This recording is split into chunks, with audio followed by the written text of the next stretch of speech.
para falar desse tema aí da redução da maioridade penal para os 16 anos. É um tema bastante polêmico, eu acho que cabe bastante divergência aí de pensamentos. Eu tenho uma posição que não seria a solução de reduzir para 16 anos a imputação de crime.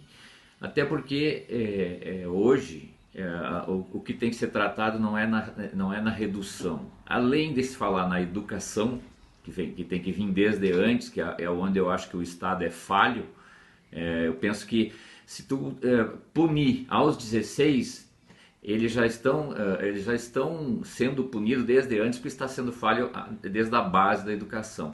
E o que acontece hoje? Um jovem de 16 ou até mesmo um meliante acima de 18 anos, ele quando vai para o sistema prisional, ele está sabendo o que vai acontecer com ele lá dentro. Ele já sabe mesmo aos 16 que ele tem uma pena menor, porque ele chega aos 18 e é abrangido pela maioridade. O crime que ele comete agora, ele tem uma punição mais branda por ele ser menor de idade. Tudo bem, se reduzisse e equivalesse a idade civil dele para ficasse aos 16 a maioridade, seria uma pena mais abrangente. Mas e a lei? A lei hoje pune, levam-se aos presídios, eles vão para dentro de um sistema prisional falho, onde lá vira escola, tem excelentes professores lá dentro, diga-se, lá dentro existe uma lei própria do sistema prisional, lá existe a hierarquia, existe a lei interna, onde esses mesmos vão sair de lá, em vez de serem reabilitados, ao contrário, vão sair de lá bem mais audazes nos seus crimes, nas suas melianças aí fora. A redução da maioridade penal para 16 anos não é a saída, com certeza não. Meu nome é Dani, eu sou coordenadora pedagógica da Escola Prisional, Núcleo de Educação de Jovens e Adultos, Julieta Balestro. Atuamos no Presídio Regional de Santa Maria e na PESM, Penitenciária Estadual de Santa Maria. Eu sou totalmente contra a redução da maioridade penal como forma de se amenizar a violência, de se achar que a violência vai diminuir se as pessoas, se os jovens com 16 anos forem para a cadeia.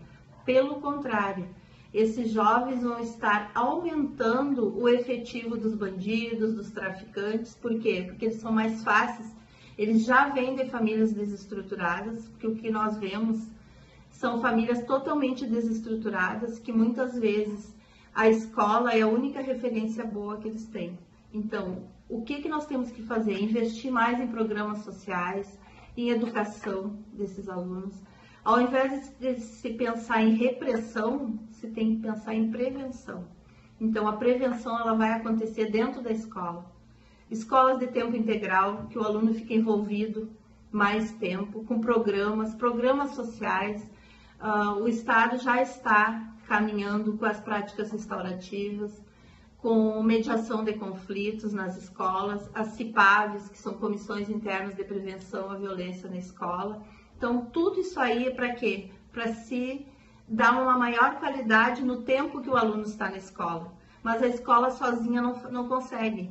Então, precisa que a sociedade também esteja engajada nisso, se fomentar esses programas sociais e não só pensar em jogar aqueles jovens na cadeia. Só vai aumentar a violência se esse jovem for mais cedo para a cadeia. Se ao invés de 18, 19 anos, que é a época que normalmente esses alunos que têm problema vão para a cadeia, vai se aumentar em 3 anos, 16 anos, vai se aumentar muito mais o efetivo dos bandidos. Eu acredito que temos que pensar em prevenção e não em repressão. E a prevenção é através da educação. Boa noite, turma. Boa noite, professor. Estou aqui com o doutor Marcílio Villanova, que é advogado há mais de 20 anos. Nós vamos debater um pouco sobre a minoridade penal. Se o senhor é a favor da redução, vai falar um pouco sobre os seus conhecimentos e por que o senhor é a favor. Bom, boa noite. A minoridade, eu vejo que é um fator histórico, porque quem pune é a sociedade. E a sociedade estipulou parâmetros entre menor impúbere, menor púbere e maioridade. E nessa divisão que a sociedade civil impôs, o menor impúbere é aquele que não tem discernimento nenhum, não tem conhecimento, estaria incapacitado para qualquer ato da vida civil sem a intervenção do judiciário. O menor púbere é aquele que fica entre 16 a 18 anos, é aquele que é relativamente incapaz e que ele realmente pode assumir atos da vida civil, reduzindo a maioridade. Como é que se reduz a maioridade? Através da intervenção dos pais, onde eles antecipam a maioridade através de uma escritura pública, ou se eles casarem, ou se eles assumirem um emprego público de cargo efetivo. Quer dizer, a sociedade indicou que eles podem vir a ter a maioridade civil antecipada, adquirir bens, vender bens, contrair obrigações, abrir empresa.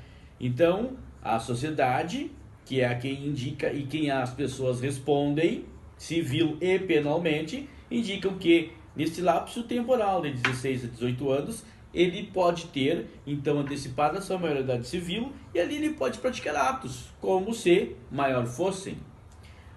Veio neste mesmo sentido o direito eleitoral e antecipou dos 18 aos 16 anos que ele também pode, se querendo, ele pode votar e decidir os meios onde vai direcionar a governança, os deputados, as decisões. Então, se ele pode, nesse lapso temporal, ter atividade civil, ter atividade eleitoral, porque ele tem conhecimento, segundo a sociedade, para entender o que é certo e errado, ele também tem conhecimento para entender se é certo e errado, criminalmente, penalmente, pelos atos que ele praticar nesses atos, neste período dos 16 a 18. Então, assim, se ele é maior civilmente, maior eleitoralmente, ele com certeza é maior penalmente para responder pelos atos praticados. Então, a maioridade penal deve sim ser reduzida para que a sociedade que já afirmou que ele tem capacidade civil tenha também capacidade penal e por isso responda. Muito bem esses seus argumentos, doutor. Respeitando o seu ponto de vista, o senhor sabe se tem algum precedente para esse assunto? Muito bem colocada a sua pergunta. E assim, os países desenvolvidos, e eu sempre trago a bandeira dos Estados Unidos, que está sempre à frente desses assuntos, e é um assunto polêmico, que lá o menor, independente da idade, pelo fato, pelo crime que ele pratica, pela extensão do dano que ele causa, ele já responde, independente disso, porque a lei lá ampara o cidadão. É isso que nós devemos aqui amparar. O cidadão, a sociedade deve estar sempre em busca dela estar resguardada, independente da idade. Então, a minha opinião nesse sentido é que, na busca da sociedade que vota e traz aos legisladores, que esses sim, em nome da sociedade, legislam e trazem as leis, deve sempre buscar o interesse da coletividade, o interesse da sociedade. E o interesse da sociedade é estar segura, independente da idade, mas respaldado o quê? Na extensão do crime que ela sofre, é a extensão da penalidade que ela deve imputar. Então é isso aí, acabamos o debate, espero que a turma goste, até a próxima, boa noite.